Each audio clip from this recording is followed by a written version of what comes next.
Introduction historique. Jésus est entouré de péagers et de pêcheurs avides de l'entendre. Leur affluence provoque les murmures des pharisiens, qui reprochent à Jésus de les accueillir et de manger avec eux. 1, 2. La brebis égarée. La perte de la brebis. Jésus demande à ses adversaires lequel d'entre eux, ayant 100 brebis et en perdant une, ne laissera les 99 au pâturage et ne cherchera celle qui est perdue, jusqu'à ce qu'il l'ait trouvée. 3 à 4. La rencontre et le retour. Quand il l'a trouvée, il la met sur ses épaules avec joie et convoque ses amis et ses voisins pour partager sa joie. Ainsi il y a de la joie dans le ciel pour un pécheur repentant plus que pour 99 justes. 5 à 7. La drachme perdue est retrouvée. Quelle femme, ayant 10 drachmes et en perdant une, ne prend des soins minutieux pour la retrouver? Et quand elle l'a trouvée, elle associe à sa joie ses amis et ses voisines. De même, il y a de la joie parmi les anges pour un pécheur qui se repente. Août 2010. Verset 1. Les paraboles de la grâce. Verset 1 a dit la brebis égarée et la drachme perdue. Les péagers, haïs à cause de leur profession et méprisés à cause des injustices qu'ils commettaient souvent en l'exerçant, Matthieu 5.46, note, les pécheurs, hommes connus comme vicieux et plus ou moins perdus de réputation, s'approchaient de Jésus, afin de mieux entendre les paroles de miséricorde et de pardon qui sortaient de sa bouche. Peut-être tel de ces enseignements avaient-ils réveillé leur conscience. Ils sentaient douloureusement le poids et l'amertume du péché et repoussés de tous, ils étaient attirés vers cet envoyé de Dieu, qui toujours avait témoigné à leur pareille sa tendre compassion. Les versets 1 et 2 décrivent une situation qui se reproduisait chaque fois que Jésus s'arrêtait quelque part pour annoncer l'évangile. Ainsi s'explique le mot tous les péagers, qui désigne tous ceux qui se trouvaient là en ce moment. Verset 2. Voir, sur les pharisiens, Matthieu 3.7, note, et, sur les scribes, Matthieu 23.2, note. Le verbe grec que nous traduisons par murmurer est composé d'une particule qui indique qu'ils proféraient ces murmures entre eux. La cause de leur mécontentement, qui se donnait les airs de l'indignation, est ici exprimée. Jésus non seulement recevait, accueillait avec bonté les péagers et les pécheurs, mais il condescendait à manger avec eux, ce qui était, en Orient, une marque de familiarité et de confiance. Les orgueilleux pharisiens ne pouvaient ni comprendre ni pardonner cette conduite du Sauveur. Ils affectaient d'y voir un mépris de la moralité et de la justice, dont ils se croyaient seuls en possession. Leur murmure était donc à la fois un blâme infligé à Jésus et l'expression de leur dédain pour les péagers et les pécheurs. Verset 3. Jésus répond par 3 admirables paraboles, une brebis perdue, une drachme perdue, un fils perdu, indiquant dès l'abord que c'est précisément ce qui est perdu qu'il cherche avec compassion et amour. Puis, la joie qu'il éprouve de le retrouver et de le sauver devait couvrir de confusion les pharisiens, qui étaient animés de sentiments si différents. Verset 4. Jésus en appelle aux propres sentiments de ses auditeurs, quel est l'homme d'entre vous? Puis il recourt à cette image du bon berger, Jean 10, sous laquelle de tout en l'Église s'est représenté son sauveur et son chef. La brebis est incapable, dès qu'elle est égarée, de revenir au bercail ou de se défendre en présence du moindre danger, ou de supporter aucune fatigue. Pour qu'elle ne soit pas irrévocablement perdue, il faut que le berger la cherche, la porte, lui prodigue tous ses soins. Parfaite image de l'homme pécheur, éloigné de Dieu. Jésus décrit sa compassion et son amour sous les traits de ce berger qui cherche sa brebis sans relâche jusqu'à ce qu'il l'ait trouvée. Ce fut là l'œuvre de toute sa vie, et cette œuvre, il la poursuit encore par ses serviteurs, par son esprit, par tous les moyens de sa grâce. Une seule brebis sur 99 est peu de choses. Il résulte de là, dit M. Godet, que c'est moins l'intérêt que la pitié qui pousse le berger à agir comme il le fait.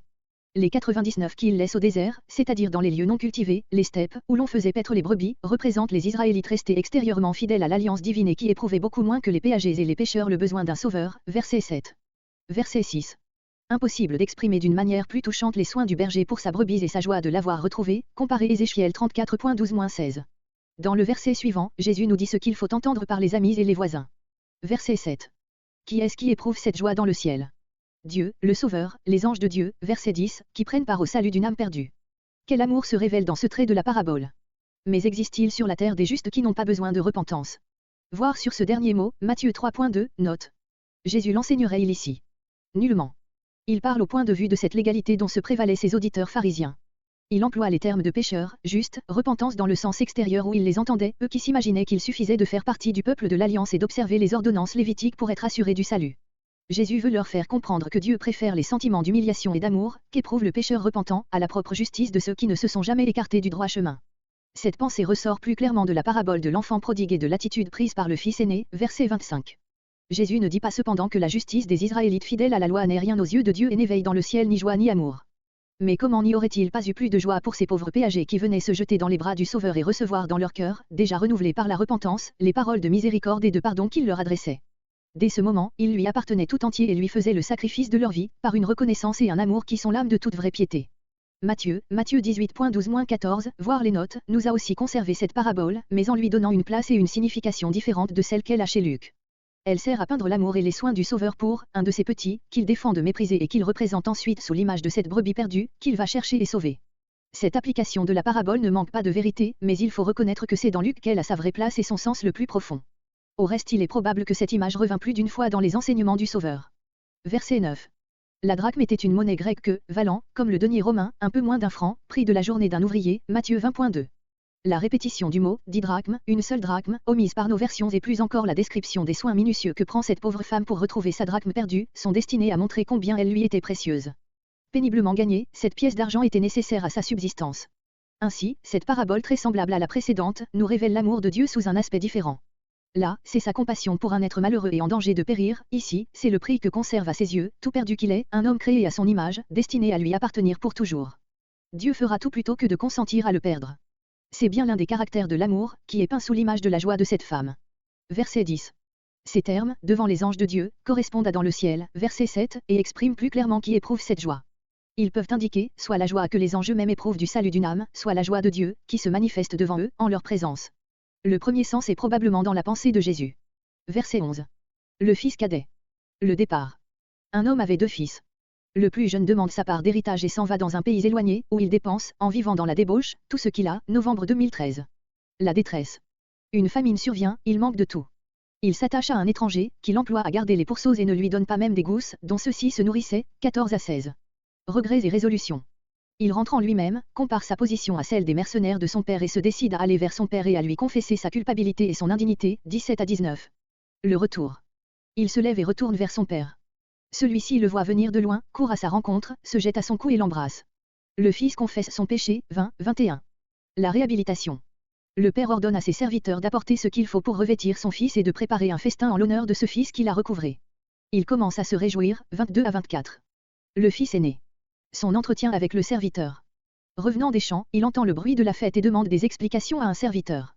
Celui-ci lui annonce le retour de son frère et le festin ordonné par son père. Il se met en colère et refuse d'entrer, 25-28a. Son entretien avec le père. Le père sort et le prie d'entrer. Il rappelle les longs services qu'il a rendus à son père et se plaint de n'avoir jamais reçu de lui la plus petite récompense, tandis qu'au retour de son frère débauché, le père tue le veau gras. Le père lui répond que sa récompense était de demeurer avec lui et de disposer à son gré de tous les biens paternels, qu'il fallait bien faire une fête et se livrer à la joie, puisque son frère qui était mort est revenu à la vie, 28b32. Versets 11 à 32 parabole de l'enfant prodigue. Les 2 paraboles qui précèdent suffisaient, semble-t-il, pour confondre les murmures des pharisiens, verset 2, d'autant plus que Jésus en avait lui-même clairement indiqué la signification, versets 7 et 10. Mais il avait à cœur de peindre dans leur profondeur, leur complexité et leurs tragiques alternatives, ces rapports de l'homme avec Dieu qui constituent toute la religion. Il le fait dans un tableau saisissant emprunté à la vie de tous les jours. Il montre comment l'homme se perd par le péché, comment il se retrouve par la repentance et quelle est la miséricorde infinie de Dieu qui le reçoit et le sauve.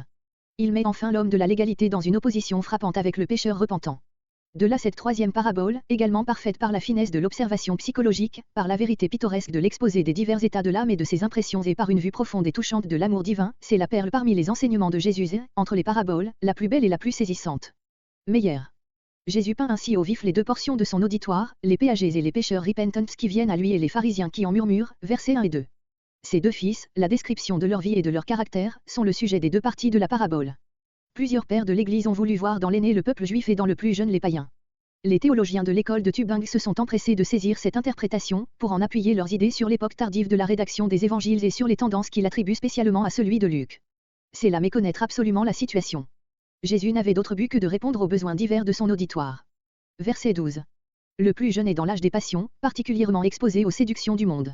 La part du bien qui devait un jour lui échoir en héritage était, d'après le droit mosaïque, Deutéronome 21.17, la moitié de ce qui revenait au fils aîné, soit le tiers de la fortune paternelle. Il demande à son père de lui remettre, par avance, en argent, l'équivalent de ce tiers.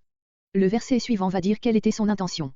Il leur partagea son bien, c'est-à-dire que le père fit la part de l'un et de l'autre, qu'il remit au fils cadet la sienne et conserva par devers lui celle du fils aîné, verset 31.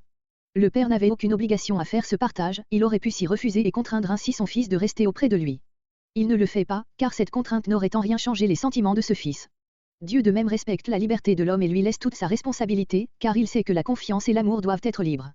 C'est par les expériences de la vie, si bien décrites dans cette histoire, que l'homme est ramené à Dieu. Aucun autre moyen n'y suffirait. Verset 13. Tel était le but du jeune homme en demandant sa part de bien. Le manque d'amour pour son père, la passion de l'indépendance, lui rendent intolérable la discipline de la maison paternelle et lui ôte tout sentiment du bonheur dont il aurait pu y jouir. Impatient de posséder sa liberté, peu de jours après, il part, sans songer au chagrin qu'il va causer à son père. Le pays éloigné où il se rend est l'image de l'état de l'homme sans Dieu. L'éloignement de Dieu est l'essence même du péché. Tout ce qui va suivre n'est que l'inévitable conséquence du départ de l'enfant prodigue. Son histoire, au sens propre, est celle d'une foule de jeunes fils de famille qui, vivant dans la dissolution, arrivent promptement à dissiper leur fortune. Au sens figuré, elle est celle de l'homme sans Dieu, qui se voit promptement privé par d'amères déceptions, par le dégoût, par le remords, de ce bonheur imaginaire qu'il demandait aux jouissances plus ou moins grossières du monde. Le mot grec que nous traduisons par « vivre dans la dissolution » est un adverbe qui signifie l'opposé de salutairement, or, l'opposé du salut, c'est la ruine. Le substantif, qui est formé de la même racine, se trouve dans Éphésiens 5.18, Éphésiens 1.6, 1 Pierre 4.4. Verset 14. Grec, et lui-même, indépendamment de la famine, commença à manquer de tout. Ce mot, il commença, marque un moment terrible dans l'expérience du jeune insensé. Il voit qu'il n'a plus aucune ressource et autour de lui règne une grande famine qui lui ôte tout espoir. Il n'est pas d'état plus affreux que celui d'une âme sans Dieu, vide de toute paix et de toute espérance, remplie d'agitation et d'amertume et à laquelle le monde, dont elle a épuisé les jouissances, n'a plus rien à offrir. N'avoir rien en soi, rien au ciel, rien sur la terre, c'est le désespoir. Le jeune homme de la parabole reconnaîtrait-il maintenant sa folie? Songera-t-il à revenir à son père? Non, pas encore. Il faut qu'il descende encore plus bas dans l'abîme où l'a conduit son péché et qu'il en savoure toutes les amertumes. Verset 15. Ce jeune homme riche et libre dans la maison paternelle, le voilà dans l'indigence et la servitude, ce fils d'une famille honorable, le voilà faisant paître des pourceaux, ce qui, outre l'abjection du métier, était un objet d'horreur pour un juif. Le verbe de l'original, il s'attacha, littéralement il se colla, que nos versions affaiblissent en le traduisant par, il se mit au service de, relève encore ce qu'il y avait d'abject dans cette dépendance à l'égard d'un maître païen. Il y a, dans le monde moral, des suites du péché plus dégradantes encore. Verset 16. Se remplir le ventre est la leçon du texte reçu avec A et la plupart des majuscules codex sinaiticus, B, délise se rassasier, ce qui paraît une correction. Quand, après avoir fait paître les pourceaux toute la journée, il les ramenait le soir au logis, on les nourrissait ensuite de gousses, espèces de fèves grossières, servant à l'alimentation des animaux, mais à lui, personne ne lui en donnait. Le mépris qu'on lui témoigne ainsi en l'oubliant, la faim qui le dévore et que rien n'apaise, tel est le dernier degré d'un abaissement, d'une souffrance à laquelle on ne saurait rien ajouter. Verset 17. Étant donc rentré en lui-même, tel est le premier pas vers le relèvement. Jusqu'alors, il avait vécu hors de lui-même, entraîné par le tourbillon des passions, du monde extérieur. Maintenant, il revient à lui, il voit toute l'horreur de sa situation et il découvre dans son cœur un abîme de maux, sur lesquels il avait volontairement fermé les yeux. Dès ce moment, une pensée qu'il avait tenue éloignée vient émouvoir son cœur profondément malheureux, son père, la maison de son père. Là, il s'en souvient, même les mercenaires, des ouvriers qui sont engagés pour un temps seulement et que le maître n'a pas intérêt à soigner d'une manière spéciale, ont du pain, grec des pains, en abondance, et lui, il meurt de faim, grec, vrai texte, mais moi je péris ici de famine. Il serait superflu de montrer la profonde vérité de tous ces traits dans l'expérience morale de l'âme. Verset 18. Du sentiment de sa misère naît dans le cœur du fils repentant une ferme résolution, c'est le second pas dans son relèvement. Malgré le trouble de sa conscience et le sentiment qu'il a de son indignité, il appelle encore son père, ce père qui l'a tant offensé. Jésus nous donne dans ce trait délicat toute une révélation de la miséricorde de Dieu, dont le sentiment persiste dans le cœur du pécheur repentant et sans lequel il ne lui resterait que le désespoir. Ceci encore appartient à sa résolution. Il n'ira pas, devant son père, invoquer comme excuse sa jeunesse, ses passions, ou les entraînements du monde, non, j'ai péché, voilà le mot qui brise dans l'homme toutes les résistances de l'orgueil et qu'il n'arrive à prononcer qu'après une lutte terrible contre cet orgueil. Les deux termes, contre le ciel et contre toi, n'ont de sens distinct que dans la parabole. Ils se confondent dans l'application. Verset 19. Grec, fais-moi comme l'un de tes mercenaires. Amener le pécheur à sentir qu'il a perdu tous ses titres à être un enfant de Dieu, tel est l'effet de la vraie repentance. Mais l'amour, qui renaît dans son cœur avec la repentance, lui inspire en même temps le désir de rentrer en grâce auprès de Dieu, d'être admis dans sa famille, fût-ce à la dernière place. Verset 20. Et s'étant levé, la résolution prise est aussitôt exécutée.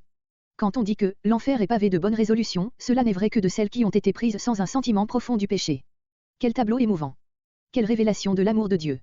Chaque mot emporte l'enseignement touchant et profond. Comme il était encore loin, bien avant qu'il eût pu atteindre cette maison paternelle dont il ne s'approchait qu'en tremblant, son père le vit. Évidemment le père l'attendait, sa tendresse était aux aguets pour surprendre le retour de son enfant. En se rappelant les deux paraboles précédentes, on peut même dire que c'est Dieu qui toujours prévient le pécheur, il le cherche, il lui inspire le premier mouvement de repentance, de foi, d'amour, sans lequel ce pécheur ne reviendrait jamais à lui. Puis le père court au-devant de son enfant, il lui facilite cette rencontre encore redoutée, enfin, il le presse sur son cœur, ému de compassion, grec ému dans ses entrailles, et lui donne, sans parole, ce baiser de réconciliation qui efface pour jamais tout le passé et fait pénétrer dans le cœur du fils l'assurance de l'amour inaltéré de son père. Le verbe grec est composé d'une préposition qui renforce l'idée. Monsieur Stapfer traduit, il le baisa longuement. Tout ce tableau est infiniment plus beau, plus complet, plus émouvant, que si le père avait exprimé par des paroles le pardon qu'il accordait à son fils. Verset 21. Voir verset entre 18 et 19, note. Les derniers mots de la réponse projetée, traite-moi comme l'un de tes mercenaires, manquent. On a expliqué leur absence en supposant que le père interrompt son fils. Il est peut-être plus naturel de penser que c'est le fils lui-même qui, en présence de l'accueil du père, se sent incapable d'aller jusqu'au bout. La tendre compassion que le père lui témoigne lui montre qu'il est pardonné et ne lui permet pas d'ajouter « traite-moi comme l'un de tes mercenaires ». Crainte, regrets amers, angoisse de la conscience, tout disparaît de son cœur maintenant comblé de paix et d'amour. Plusieurs manuscrits, Saint, B, D, etc., renferment cette demande copiée du verset 19. Verset 22. Honorez-le comme fils et fils bien-aimés d'un père riche et puissant. Un anneau au doigt et des souliers ou des sandales aux pieds étaient le signe de l'homme libre, les esclaves allaient nu-pieds. La réhabilitation du fils est complète, il reçoit le pardon de ses fautes gratuitement et tout de suite, sans condition ni délai, il est réintégré dans la maison et dans l'amour de son père comme si rien ne s'était passé. Tel est le sens général de ces traits de la parabole. Une saine exégèse ne doit pas se perdre dans des allégories imitées des pères de l'Église et d'après lesquelles la robe signifierait la justice de Christ, Ésaïe 61.10, l'anneau, le sceau du Saint-Esprit, les souliers, la facilité de marcher dans une vie nouvelle, Éphésiens 6.15. Les mêmes interprètes n'ont-ils pas vu aussi le diable dans le possesseur des pourceaux, dans les pourceaux eux-mêmes des démons, versets entre 15 et 16, et dans l'immolation du veau gras le sacrifice de Christ. Verset 23. Notre parabole peint sous l'image d'un banquet de famille cette joie que les deux similitudes précédentes n'avaient fait qu'indiquer, versets 7 et 10. Cette joie succède aussi, dans l'âme du pécheur sauvé, aux profondes douleurs de la repentance. Verset 24. Mort et perdu, tel est l'état moral de tout homme qui ne vit pas en Dieu, comparé Matthieu 8.22, Éphésiens 2.1 et Éphésiens 5.14. Dieu seul, en effet, est la source de la vie et la destination suprême de tout être intelligent. Revenir à Dieu, c'est donc revenir à la vie et retrouver sa destination éternelle. Jésus décrit dans cette parabole le péché et ses suites amères, la repentance et le bonheur ineffable de la réconciliation avec Dieu, mais il ne se présente pas comme le médiateur de cette réconciliation. Dans d'autres déclarations, il indique nettement l'œuvre de la rédemption qui seule permettra à l'homme de rentrer en grâce auprès de Dieu et de recevoir l'esprit d'adoption, Matthieu 20.28, Matthieu 26.28 et souvent dans l'évangile de Saint Jean. Quand cette œuvre aura été accomplie, elle pourra être exposée avec des développements proportionnés à son importance. On aurait donc bien tort d'opposer les enseignements de Jésus-Christ à ceux des apôtres, en particulier, de s'appuyer sur notre parabole pour nier la nécessité de la rédemption. Tout le christianisme ne saurait être renfermé dans une parabole. Verset 25. Mais, cette particule marque le contraste entre ce qui précède et ce qui va suivre. Ce fils aîné, grec plus âgé, était donc occupé au service de son père, au champ, employé à une œuvre bonne en soi. Et pourtant, les sentiments de son cœur, qu'il va nous révéler, n'ont rien de filial. Jésus, après avoir retracé le tableau du pécheur repentant et réconcilié avec Dieu, nous présente maintenant l'image des pharisiens mécontents, verset 2, comparé avec versets 28 à 30. Dans tous les grands banquets, des morceaux de musique et des danses étaient exécutés le plus souvent par des gens engagés à cet effet. Verset 27. Ce serviteur, un simple esclave sans doute, ne mentionne que le veau gratuit, parce que c'était là, à ses yeux, la principale marque d'un joyeux banquet. De même, il ne sait rien dire de celui qui est l'objet de cette fête, sinon qu'il est venu, et cela, en bonne santé, terme qu'il faut entendre à la lettre et non dans un sens moral. Cet esclave parle selon sa portée, ce qu'il y a de plus profond dans la situation lui échappe. Admirable justesse de chaque trait de la parabole. Verset 28. L'exhorter à entrer et à montrer de meilleurs sentiments envers son père et son frère. C'est ce que Jésus faisait constamment à l'égard des pharisiens. Verset 29. Ce langage de la propre justice est pris sur le fait. Pour le fils aîné, être dans la maison de son père n'est pas un bonheur, mais un service, le mot grec signifie l'œuvre d'un esclave, service dont il compte les années. Il se vante de n'avoir jamais violé les commandements de son père. Cela est possible, mais, pour un père, quelle est la valeur d'une obéissance sans amour? Enfin, comme s'il n'avait pas eu la jouissance de toute la maison paternelle, il reproche à son père de ne lui avoir jamais donné de récompense, pas même un chevreau, peu de choses comparées au veau gras, B porte même un petit chevreau. La récompense de l'enfant de Dieu, c'est le bonheur de la communion de son Père, Genèse 15.1. La propre justice ignore cette vérité. Verset 30. Sans amour pour son père, le fils aîné n'éprouve pour son frère que haine et mépris, celui-ci, ton fils, il se garde bien de l'appeler mon frère, qui a dévoré ton bien, terme choisi à dessein, avec des femmes de mauvaise vie. Ce dernier trait est un coup de pinceau ajouté au tableau du verset 13 par la main charitable de ce frère. Godet. Si la première partie de cette parabole devait être un touchant encouragement pour les péagers et les pécheurs repentants qui écoutaient le Sauveur, de quelle confusion ces paroles du fils aîné n'auraient-elles pas dû remplir les pharisiens dont elles traduisaient fidèlement les murmures. Versets 1 et 2. Verset 31. Ces paroles pleines d'amour, mon enfant, ont inspiré à quelques interprètes la pensée qu'il faut envisager le fils aîné, malgré ses défauts, comme un véritable enfant de Dieu. Mais elles sont destinées seulement à peindre la situation du fils aîné envers son père telle qu'elle est donnée dans la parabole. Il était toujours avec son père et en aurait senti le bonheur, s'il avait su l'aimer. L'héritage des biens de son père lui était assuré. Telle était la position de tout le peuple de l'Alliance. Il était auprès de Dieu, qui le cherchait même alors d'une manière spéciale par la présence du Sauveur et toutes les richesses de sa miséricorde lui étaient offertes, Romains 3.1, Romains 9.15. Mais ce peuple, semblable au fils aîné, imbu d'une propre justice pharisaïque, ne savait pas jouir de ces immenses privilèges, parce qu'il fermait son cœur à l'amour de Dieu et méprisait les pauvres pécheurs repentants qui venaient à Jésus. Verset 32. Grec, il fallait être dans l'allégresse, qui se manifeste par ce festin, et se réjouir, il le fallait, car cette joie n'est que l'effusion de mon amour, versets 7 et 10. Et l'objet de cette joie, c'est ton frère, qui était perdu et qui est sauvé, verset 24, note. Quel contraste entre ces paroles et les sentiments du fils aîné. Or ces sentiments étaient ceux des pharisiens qui écoutaient le Sauveur. Ici s'arrête la parabole. Jésus ne raconte pas le parti qu'a pris le fils aîné. Pourquoi? Parce que c'était aux pharisiens à voir eux-mêmes ce qu'ils voulaient faire, s'ils entreraient, à l'appel de Dieu, ou s'ils resteraient dehors. À eux d'achever la parabole. Godet.